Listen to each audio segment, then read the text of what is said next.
I was born with a strange gift. The ability to see what no human being has ever seen before. Beyond Two Souls is one of the last big exclusive titles for the PS3 before the next generation of consoles arrives. Made by Quantic Dreams and follows suit in their style of blurring the line between movie and video game. This style led to a very memorable experience with Heavy Rain. However, this style can be tricky as you walk that fine line of it being a video game or a movie. Sadly, Beyond Two Souls not only crosses that line, it also leaves you with an experience that fails to connect with you. Now I get why you blasted my computer. You didn't want me to see Ryan. It's not your call, Aiden. I can do what I want. Beyond Two Souls follows the story of Jodie, played by Ellen Page, a girl connected to a spirit named Aiden, and follows her life as she adjusts to that power. Which brings me to the best thing about Beyond Two Souls, and that's the performances from these actors. This is an especially true statement for Ellen Page, who puts on the performance of a lifetime as Jodie. Jodie's pain, suffering, joy, and rage is conveyed wonderfully and comes alive with Quantic Dream's wonderful mocap. The role of Jodie is one that asks for a huge range of emotions, especially from her teen to young adult years. Page handles all these emotional situations perfectly in an Andy Serkis level performance. Credit also goes to William Dafoe, Kadeem Hardison, and Eric Winter in their roles too, and how well they work with Page. It really makes you wonder how the level of acting in video games will rise in the coming years. However, this incredible acting is very much underplayed thanks to the awful way the story is told.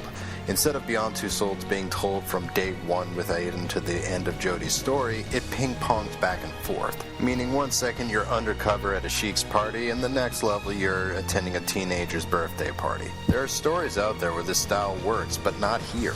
The effect is very jarring, and it takes you out of the story. In fact, in some cases it hurts it.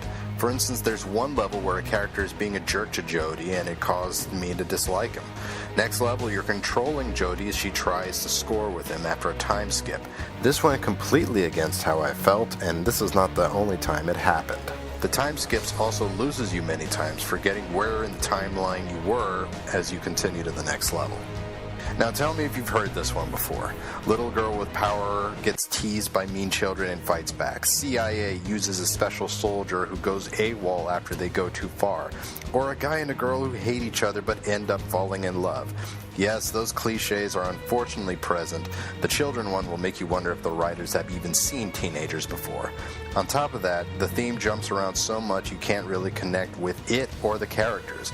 One level it's a chase, then a party, then training, then having a snowball fight. With Heavy Rain, you understood the theme was a murder mystery, but here it's easy to forget what the focus is. However, that's not saying the levels aren't fun. Levels like the Condenser and Navajo are truly a spectacle to behold, and it's a great time solving the mystery of those levels. However, it's like they had 20 ideas for this game and just decided to do all of them. Beyond Two Souls can be very fun, especially when you're controlling Aiden. However, they don't do enough with him. There are some instances of some great puzzles for Aiden, but more often than not, it's just a matter of go possess that guy and move a little object. The Jodie gameplay can vary, as there are some truly epic moments here that are both incredible to witness and play. However, these moments come every so often. Till then, you're engaged in some of the most unnecessary QuickTime events in recent memory, to a point where Beyond Two Souls felt more like a giant tutorial level. Though they do make some interesting choices with the controls, especially with combat. Instead of a QuickTime event during an action sequence, time will slow down as Jodie moves. From here, you just move the analog stick in the direction that Jodie is moving to complete the move. While it can be hard in some instances to tell where Jodie's moving, this turns out to be a welcome change and makes some of the more intense sequences in Beyond Two Souls possible, enjoyable, and flow well. They also make some good choices with Aiden's supernatural powers by using both analog sticks. It's great at breaking the monotony of single-button prompts during these QuickTime events. Sadly, the choices in Beyond Two Souls are minuscule and have little impact on the story. The choices you make in one level rarely come up again or have little change to the overall story. The stories are going to go the same way no matter how you dress, eat at the table, or clean your apartment. Those examples I just mentioned are a prime example of the style of choices choices you get to make in this game. This combined with everything else causes you to not be able to connect with Jodie or the story. You end up feeling like you're watching a movie play out than playing a video game. Stop it, Aiden. It's your fault we're in trouble, so cut it out. This all being said, Beyond Two Souls definitely had its fun parts. I don't usually like giving a game props just based on graphics, but Quantic Dreams has to be applauded with how well these characters look. It looks like a movie once again, as all the characters not only look like the actors playing them, but they show the emotions of the actors as well. I'm not saying the eyebrows point downward to show anger. I mean, you can look at an actor's face and tell what's going on in that character's mind in every situation. Seriously, you'll think you're playing a next-gen system with this one. On top of that, the visuals are mind-blowing, crisp, and are excellent in making a moment of some of the more supernatural occurrences. Adding to these moments is the music, which complements the setting perfectly and makes those great moments of Beyond Two Souls truly epic.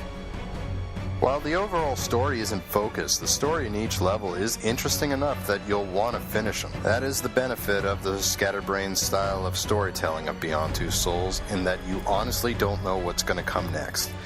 If you give it a chance, you'll want to finish it.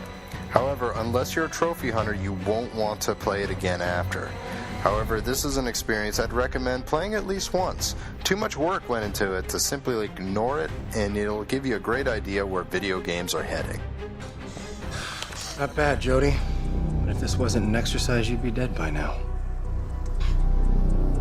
If this wasn't an exercise, you wouldn't even be able to open your big mouth, Ryan. There are a lot of great things about Beyond Two Souls. It's worth it just to play it and see the direction that games are evolving to. The performances by Ellen Page and company make you wonder if maybe in the next decade if they'll ever give acting awards for being in a video game. Plus, the level of detail that Quantic Dreams can get now is staggering. However, the mistakes made cannot be ignored. The story makes little sense and is hard to get into. Lacking the ability to make any significant changes to the story through choice is confusing and disheartening. The end result is Beyond Two Souls will be remembered for being a memorable experience that greatly misses its full potential.